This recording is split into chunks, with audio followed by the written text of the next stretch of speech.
What's going on, Winners Dialogue family? It's Leon again, checking in with you. Shake my hand. Today we sit in the studio with a special guest. That's right, we got the 3-time alumni. She's the pastry baking, all-time decorating, highly motivated, highly inspirating. You might know about her biz name. Maybe you'll call her by her is name. Today we got her in the studio. Miss Isreal. Yes, How you doing today? Yes. I'm good. It's a beautiful day outside. Yes, it is. And I'm glad to have you here. So, we've been looking at you grow your business for quite some time now. So can you just give us a little backstory on how you got into the decorating business? Yeah, so it started in high school. Went to Western Tech, not the one in the city, Western School of Technology and Environmental Science, the one in Gainesville. And it's a culinary there. And I remember I used to like really cooking. You know, you don't really know what you want to do with your life in 8th grade. So that's what I took up in high school. And we had a portion of the curriculum that was dedicated to baking and pastry. And that's kind of where I found my skill set that's laid in. So, and then from there I can, there we go. And then from there, we had an end of the year assessment basically on cake presentation, and that's where I got my skill set. Yes, I can say my skill set, but that's where I got the best.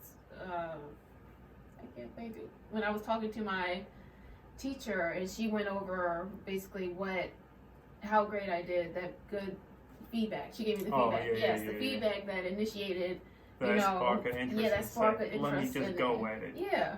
So I need to send you a picture, but I have it. It's a chocolate cake, and it says best wishes on it. Looking back on it, it makes me kind of like cringe. But you know, look at what happened, right? So my first cake is, and my teacher's feedback on it is where I first, got that initial. You made like the double deluxe chocolate cake, and you was like, not only it was good because back then camera phones wasn't that great. Yeah. And unless you had a regular camera, you was like, I need to take a picture of this. I did. I had it and on a the fact that camera. you kept it. Yeah. Oh, you bought your regular camera to take this picture? Yeah. Like that's what she encouraged. She encouraged us to bring our cameras in, and we knew once like it was time to assemble our products to take pictures of it, because back then we had to do, I don't know if you remember, but we had to have like a photo book of everything that we ever created. I forget what it's called. I don't know. And take it to like fairs and things. Did you take it to a fair? I did once. The one that we had at school, I cannot remember what it was called, but back in our day, you had to go to the fairs and present yourself and do the mock interviews. So I took it to that. Yes. I wish I would have took those mock interviews and things back at that time more serious. But the fact that you was cognitive enough to say, you know what, not only am I going to do the work, I'm going to take a picture, keep it with me, and present it constantly. And you still have this picture to this day. We're going to definitely put that photo up too. Okay. So that'll be out there for everybody to see. Yes. But it's just really interesting how you move from one thing to the next.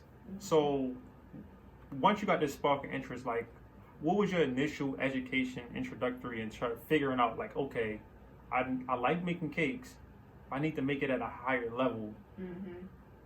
I see people doing something like this. How do I do that? Right. It's Chef. We call it Chef T back at Western Tech. She gave us all the information we needed, and she was like really our push. Like she would follow up on us. She wanted to know what college we were going to, at least that we needed to go to a college. Like she knew that some of us weren't interested in pursuing culinary or baking, but she would still lean on us like, what are you going to do afterwards? You need to have a plan. So she was a huge assistance with that. So I went to Anne Arundel Community College, and I went for my baking and pastry certificate and hospitality management associates. So that kind of was my next step. So once you got it, you actually went to the formal schooling then. Yeah. I know a lot of people that say, well, hey, I'm just going to check YouTube, which is not a bad way to go. It's not. And as far as the cake business goes, it's the best way to learn. But then, we gotta think, we're back in 2008 when I graduated, that YouTube wasn't really, it wasn't what it is now, where it had all the teaching and the videos and the TED Talks and everything like that. In today's world, in today's age, you could absolutely go from high school and like start up a baking business by yourself, but not having those tools to access back then. Just watching, just saying like, I can't go in here, I can't afford the class, so I'm just gonna watch this. But you actually, so you're not only focusing on the decorations, but you actually, the taste is top notch level. It was good. It was a good experience. It was more classical, the things that I was doing. It wasn't. I remember I did have one baking, pastry, cake creating class, and even that was just really classical. So we did like the ganache cakes where you can put the beautiful writing on them. We did a little bit of work with fondant, gum paste. We even did a class where you would work with blown sugar. So it was like really classical baking and pastry, not like modern cake creating where it's more about like, you can make flavored cakes and regular cakes, but the decorations on the outside are like LOL, glitter, Yeah, so it's not just like it's a looking good thing. It's like, this gotta taste good, and the intricacies that goes into it. Yeah. It's like, was it like, so if I'm an inspiring person that's watching you in your business, like I'm watching your business, and I seen you and I say, you know what, I want to get into that. What would you suggest a person do that can't afford the school? Yeah, like you said, YouTube. These days, I swear to you, I've learned in the modern cake business. I've learned everything from YouTube and Instagram. There are like so many videos, how-tos, recipes. You can dip and dabble and combine things, and like if something doesn't work for you from one page, look on the next. I mean, the Explore page has been huge for me. Like I've, seen so many good things and good ideas to build off of from there. Go right there. You got any like favorite channel or person that's like, okay, this is the person? Like, am I allowed to do my phone up? Sure. Okay, it might take me a while. There's a person. Well, we can link to it later. Either way. Okay, because I still want to bring them up because I do like them. Are we gonna make sure this person get an extra shout out because? Well, I mean, they don't even need shout outs. These they already up there. They're the creme de la creme. Like these are But it's really interesting. Like you can go to the classical school and learn all the training, but to come back, to be able to double back and say, all right, I can still continue to learn. I'm not going to just say, this is it, this is good enough. Right. To keep on pushing past that and like, this is the next level. I'll just let you know because this is taking a little too long. But the one guy, he's actually somebody who he does like the classical chocolate creations. I mean, it's beautiful. He'll make like dragons out of chocolate, like bird cages. It's a dragon cake. I need to see a dragon cake now. I mean, but it's with Was chocolate. he making and, like, Game of Thrones cakes? Yeah, he actually did. Like, it's amazing. And I'm like, oh my god, that's beautiful. Like, that's actually what I wanted to do. Let me see. So I don't even know how to pronounce this guy's name. It's Amari Guccione. Don't worry, Amari. We're gonna link it so people can actually look at that in the show notes and be like, okay, this is the guy. Yes. Check out. So throughout this process, right, you learn how to make the cakes. You invest in the time and education and portion into it.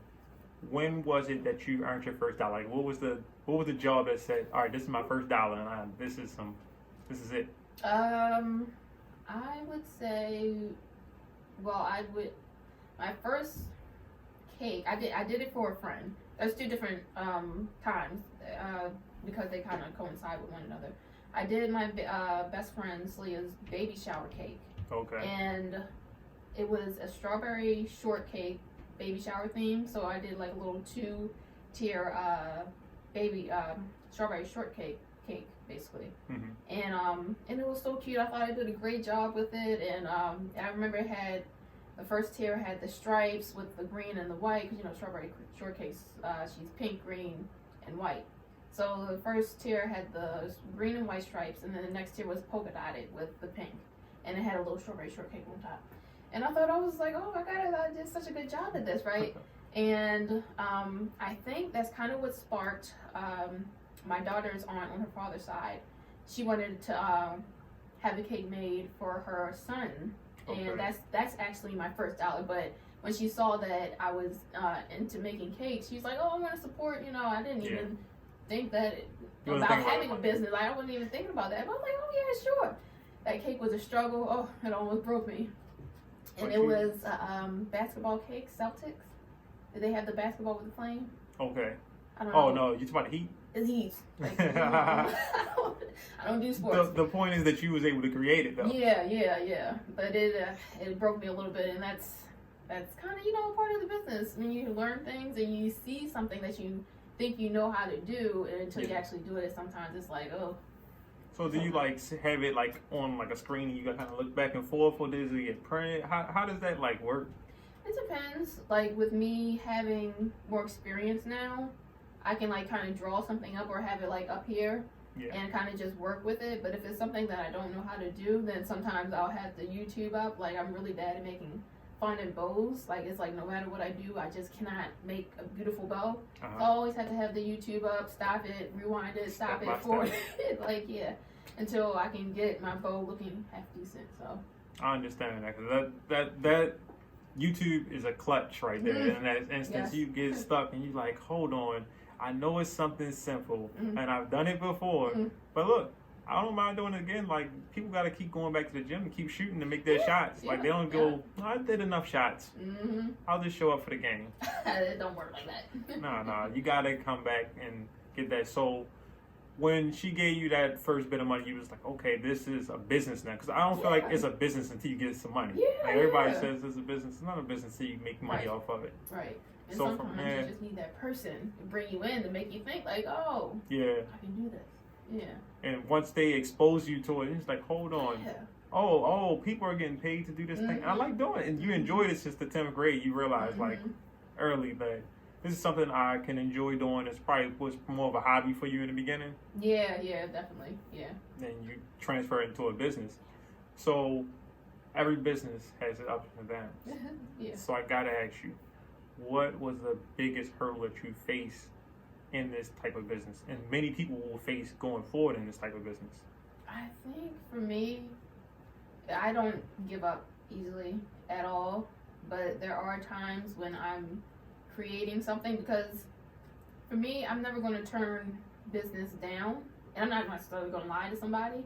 And there's always new creations coming out, new techniques coming out that I might not know how to do, but I have like a general sense of how to do it, and I'll let the person know like, oh, this might not come out exactly like that, but I'm going to go ahead and give it a go. And normally I would say it's family members that you first that support you in making that first move, like, oh, I want this and that. And for a normal paying customer, it might be something that I would let them know, because I don't want to say unless it's perfection, I don't want to put anything sloppy out. You don't put your best foot forward every time. Yeah, to people that I don't know. I know that family would be some more supportive and understanding as long as the cake you would hope is they good. would. Right. Sometimes they might be the ones that says, hey, hold on, you told me this. Yeah, I know. I'm happy. I don't have that issue, but just getting to know new techniques. There's been plenty of times where I broke down and I'm like, I can't do this. Like I've tried again and again and again, and like I said, I don't give up. So I try again and again and again. And sometimes it's like the technique with the bow. It's not necessarily me making the cake and I have to scrap it and start all over again. Yeah. It's just that I have to work with that one piece all the time and again and again and again until I get it. And that can be, very... Was it one particular time where it just went completely like, whoa, and then somebody called you and said, hey, this ain't the cake I want, I'm not giving you the money. Or something crazy. I never had that, but like I can go back to the first cake. I literally had a meltdown. I was crying and everything because it didn't turn out exactly how I wanted it. And it was just, and then another thing, I was back in my apartment. Okay. And I did not have the space at all to like really be creating like a beautiful 2-tier, and then I really didn't have the technique down all the way as well. but to be really have the space to be able to like roll fondant out. I remember I had like 2 counters in between the sink, and the dish rack had to go on one counter, and I only got like this little corner by the window. So I really didn't have the room, and I'm trying to roll the fondant out for a whole 2-tier cake, and it was just so frustrating because I had the idea up here, but not necessarily the technique down to like really be able to make it work. And then the space was very limiting, so that broke me. And that's part of it. But like you said, that attitude of I'm gonna persevere regardless. Yes. Yep. So we know what it takes now to get into it in your first dollar. But what would an inspiring artist? Because that's why I feel like you're doing this art. What tools are essential for them to have? Like, what would be the equipment that's like the preferred equipment in your opinion from what you have done? To start, I know it's gonna break the bank depending on how old you are. But you need a mixer. Like, the handheld mixer is fine. It holds you down for a while, but you can do so much more with the stand mixer. And those are like $200 or $300. And I got an off-brand one, and I remember, this is years ago, that thing's held me down for a while now. And it's been, maybe at least 7 years, and it was $220 back then, you know? So for me, the stand mixer is a huge, part of being able to create hassle-free and not needing to, that's another thing because it's hands-free. With the hand mixer, you have to sit there and be, present and mixing anything that you need to mix. With the stand mixer, you can just go, have your batter ready, do your icing, especially because icing sometimes takes a long time to whip up. Yeah. So stand mixer is huge, of course. Then you have your typical things. You need cake pans, measuring cups. You need any certain type of material, like alloy or aluminum. Parchment. Oh yes. Now that you mention it, parchment paper is a huge time saver.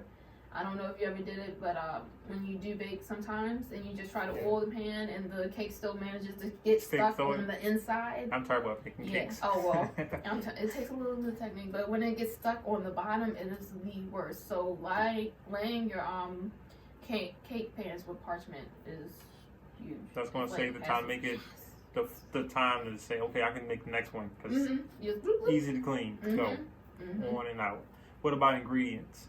First you gotta start with I don't want to say the beginners. You gotta start with the scratch items. So you need your flour, your sugar, baking powder, baking soda, milk. I like to use sour cream in my products.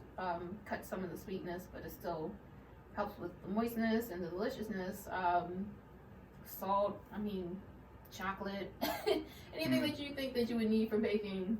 That comes the first thing to your mind, you would need those.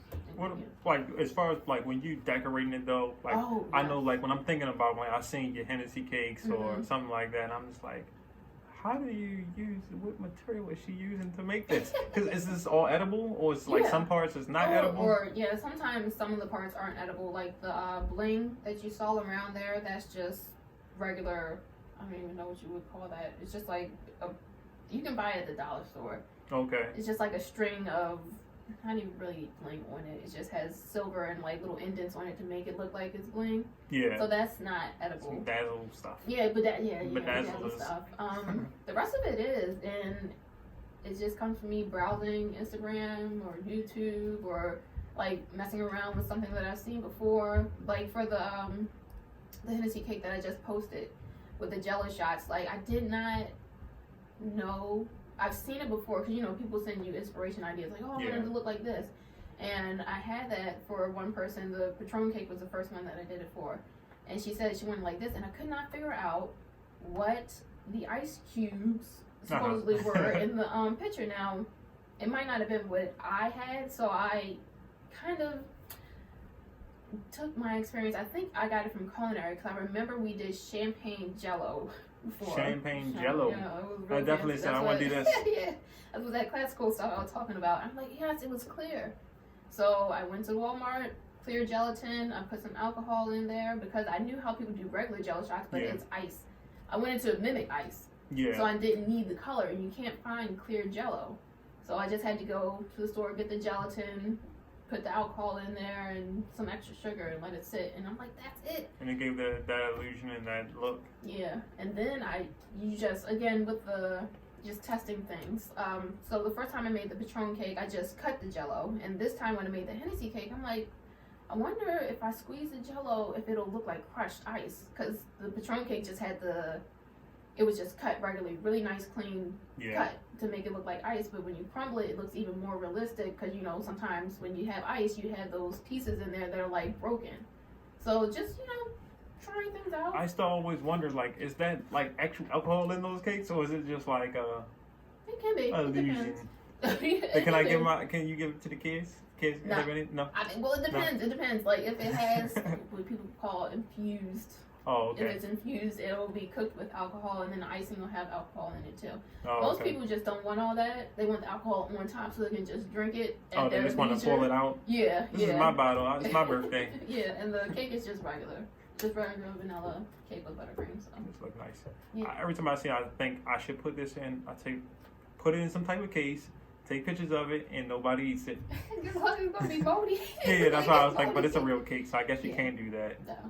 But that's what I think about when I see it. All right, so what about licensing? I know you went to school for your certification. You got the certifications, you got the 2 degrees on top of that. But is it like any insurance, like food insurance or anything like that you got to worry about? So actually for me, because I'm in baking, I don't need to. I used to be ServSafe certified, but I did let that go to the wayside. And I looked it up on the state website. As long as it's nothing that is foodborne or like pathogen, I don't know what to say, like foodborne or pathogen like related, that can, because you know, baked items can sit out. They don't need to be in the refrigerator. They don't need to be cooked to a certain temperature. Well, when you cook a cake, it does need to be cooked to a certain temperature to be done. But after that, you can have it sit out. That's like having displays when you go out to certain restaurants. You go, I really want one of those. Give me that. Yep. So you don't really have to, with a baking business, need to be ServSafe certified. Of course, there are certain things that you shouldn't be touching when you're in the baking business because some of them are pathogen, sensitive, like cream cheese and things like that. But if they're in the fridge, like I keep my materials in the fridge until I need them. And then after the product is done, it goes back in the fridge. So as long as you're not really dealing with those type of things, those type of foods like meat. You're not making no meat cake. That would be really weird to have a meat cake. Yeah, and I mean, who's ever heard of somebody getting sick off a cake? I mean, granted, maybe it's unless been you out make there. bad eggs, or you need some bad eggs. Yeah. Like, so, at least at the state level, that's not necessary to have your business. So, what would you say is the best platform, in your opinion, to market your particular type of design business? Yes, for me, Instagram all the way. I've tried Facebook. I feel like there's not as many people maybe looking at the Facebook business looking pages. To buy. Yes. To convert. Yes, you go on people's Instagram business pages and it looks like it's flourishing, right? And they got likes, they have followers, and you go on their Facebook and it's just not. It's like, what are y'all not? You don't like this? Yeah, right. Like nobody's really, commenting that much. You do get the ratings, which people do sometimes, but just like Instagram business pages versus Facebook business pages, Instagram is where it's at for me. Especially because it's the optics. You get to see the cake. I like watching them like twirl around. I don't know why. Thank you. It does something for me. It's like, I get to see this cake from different angles. I really like this side of this cake. I hope it's eye catching. That's what I'm there for. And the sparkles definitely help. Yeah. Oh yeah, they always help. But so Instagram for me is huge. It's free. It's like you already have people that you know on there, so it's easy to connect in that manner. And it's also for me just a tool just for people to see my cakes. I more go on word of mouth. That's how my business has really flourished. I don't get as many people hitting me up on Instagram that I don't know. It's always people that have heard or tasted my cakes from somebody else, whether it be a family member or a friend. Like, I'm such and such friend. I know my hairdresser Monet. She's hooked me up with plenty of clients. Have another one, Shelly, my daughter's aunt. She has hooked me up with plenty of clients. So for me, it's all about word of mouth. And you're doing good business, clearly, because otherwise they would not be spreading the word of mouth. Shout out to her, too. She got your hair looking impeccable. She does, yes. Absolutely. So that's like, but does it like, do you use a lot of hashtags or anything to get your reach out there further? Like, Right. like let's say I'm just looking up cakes. A lot of people check out, I guess, hashtag cakes and you'll show up, or Yeah. Baltimore cakes or something like that. Yeah, I actually do. I use hashtags. I don't use them. So, some people are just outrageous. They'll have like 1,000 hashtags, and you don't really need to use that many, right? You just want to use what's going to catch people's attention for your specific product. I see a lot of people just hashtagging like random things, I guess, just to, try to throw a fishbowl out there, right? So for me, I use maybe like 10 or, probably no more than 10, I would say. And they're really specific to that cake. So if I'm doing an LOL doll cake, some people use different search terms. So I'm using LOL dolls, LOL doll cake, LOL cake, And like if it's different components to the cake, like the Hennessy cakes, of course I'm going to use Henny. That's what some people call it. Right. And then I use the actual name Hennessy. So that's what I build my hashtags off of. But I don't go crazy. Try to make with sure them. they're applicable to the product. Yes. So like you said, a lot of people I see, there's just go out reaching. It's like winning. What does winning got to do with? Okay. That's just right. I mean, you try it. You never know who you might get off of it. But I mean, and then they on the business profile they give you a breakdown of how people reach you. Yeah. And I think hashtags is probably always last for me. So. Yeah. So yours, a lot of them stay within your circle, and you just get a lot of reoccurring clients that way. Yes. Is it? Do you use like Google or anything to give so people can give reviews to you? Yelp? I don't. I haven't gotten into anything like that. I think I'm gonna keep that for later on. I'll say that. It's never too late to start. Yeah. Once you get them out there, though, I always look at it like, hey, if you get some reviews now, then you can keep on sending people there. Because like you said, the word of mouth, it's this digital word of mouth. Yes. Okay. Yeah. I mean, we're going to have to speak and see how that works out, because I feel like it would work kind of like my Facebook page, which is kind of dead. Yeah. It's interesting because, the difference between like a Facebook and the Google is it's like when you go on Amazon to go buy stuff, like one of the first things a lot of people do, they look at like how many stars it got. Yeah. Or they go to a restaurant and they look on Yelp, how many stars it got. There's a lot of people saying this is good. Right. I'm not going to go there. One person said it was bad. I'm not going I know, and then you always look at that once. What's this one star about? Yeah. So it does help. It's like they say 75% of people would trust the word of mouth of strangers on those type of platforms, which is interesting. Like you wouldn't probably trust them if it's just a person walked up to you and told you, but when you read it on it, it's like, I have no other experience with this and this person does, so I'm gonna go off their word. That's true. I didn't think about it like that. Yeah. So it might be another way to just extend your reach. Right. So I just want to end with this though. Recommendations. What's the number one app you would say or book that a person can use to break into this business and excel? Oh, I think we've for me, I hate to be repetitive, just Instagram, YouTube. Pinterest has some interesting things on there. Pinterest, Pinterest, yeah. I'll browse that sometimes. Actually, I learned how to make a black candy apple with that. That's what what piqued my interest into trying to make candy apples, and it was around Halloween time. I saw that, I was like, oh my god, that's so cool. And I wanted to make it, so I saw a recipe on there, and now they have it where you can play videos on Pinterest. They got videos on. Yeah, see, that's something I did not know about. Yeah, I mean, I don't know how to configure it to work it, but yeah, they have that on there too. So I think I'm gonna play around with that one myself just to get acclimated with the idea of, because I always thought Pinterest was an untapped market for what I do, but I wasn't sure of how to utilize it. I'm like, okay, it's pictures. But unless I'm building something, that's why I was stuck in the mindset of you have to be building something, or it's like a DIY project or something. Yeah, I will say that I don't think you can hear sound though. You can't hear the sound. No, until you actually click the link. Oh, okay. So I guess you have to. But you can still in your instance, you can see the cake spinning. Yeah, right. So then that's like, oh, interest peaked. Let me see what it's about. Click link type of thing. Yeah. Oh, yeah, one last question I did forget to ask you. Is it a particular peak season for what you do? That's interesting. I'm not sure. I honestly haven't had, I would say, enough orders for me to really see if there's a peak season. I always feel like in my mind that summertime would be less busy because people try to watch their weight, but that's not true because people have plenty of birthdays and they like to go out. That's right. It's kind of hard to say. I mean, because I pretty, well, these days it's been pretty consistent where I'll get like at least 2 orders a week, which is what I like. I'll get 2 to 3 orders a week. And then at least once a month I'll have a rest week. Like this week, well, no, not this week. Yeah, I normally get a rest week at least once a month where I don't need to make anything, which is nice. So I can just take time, take care of my house and all my other priorities, and I don't have to worry about, needing to get some orders out. So this is a good thing somebody could do as a good side hustle where they can say, okay, I can get some good side income without being like under going to a place and saying I got to punch in for overtime all the time. God, that's the worst. And they go, I don't like this place, but I'm showing up. Right. And so for me, it's crazy you mentioned prices.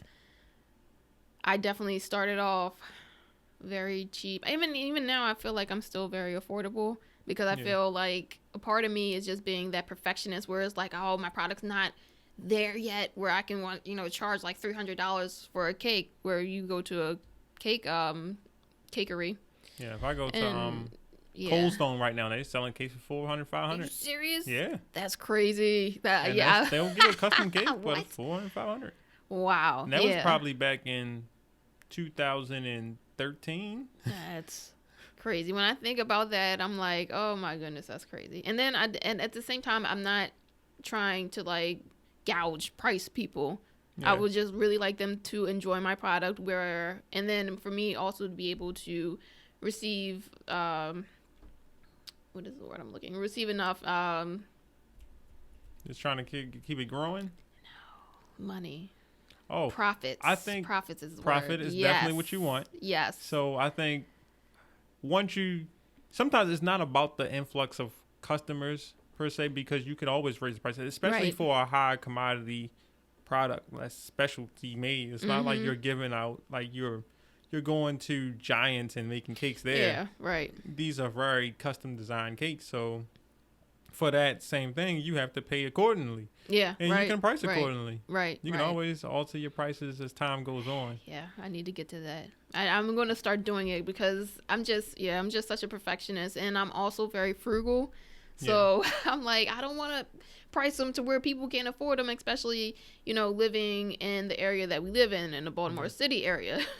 No offense to anybody out there, but, you have to price according to your customers', pockets, Yep.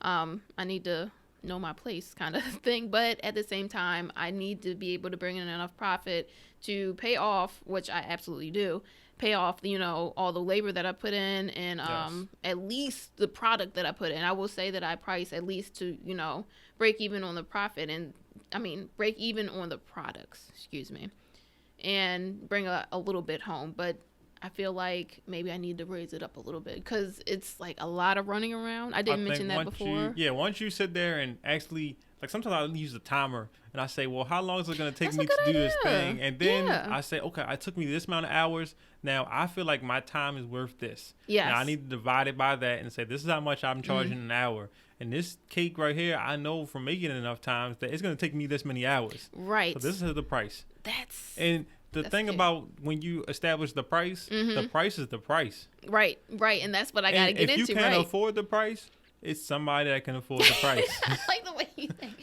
I was speaking to my hairdresser about this because, sometimes, especially when you're just getting into the field or you haven't really reached the amount of clients that you want to reach, right? That sometimes you'll start to discount things, especially when it's been like a little bit of a dry season. Like with my hairdresser, wintertime people or black women put protective styles in their hair and you won't see them for like 3 months. 3 months. Yeah. So when it gets to be that dead season, sometimes you get a little anxious and you're like, well, maybe if I make it a little bit less, they'll, bait and hook type of situation. But just being able to stay with the prices that you put out there, that's it, that's final. That's big.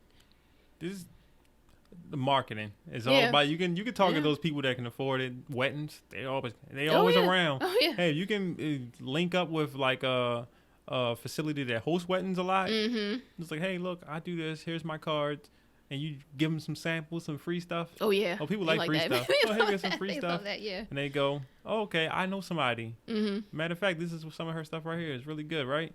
Right. And there I go. There you go. There I go. Consistent money that doesn't have to require you to work as hard as the connections. Yes. So go out there and keep on making connections. And I'm glad to get to sit down with you today so we can make this connection. Yes. And also, you can serve as a mentor to many other people that's wondering, how do I get started in this business? You just got to show them, hey, this is the process. You don't have to be at the perfection level to get started. Right. Because even at your level right now, where you're earning and building, you're not saying, hey, I'm at the perfect form just yet. Right. I'm still building and growing. I'm still learning. I'm still willing to learn more and do more so I can get to the level that I can just replace fully my income and more. That would be lovely. So lovely. This is where we at, and I'm glad you have you on My Secret Mentor. And again, Miss Is, Thank shake you. my hand. And checking out Dreams plus Action equals life. Follow your dreams.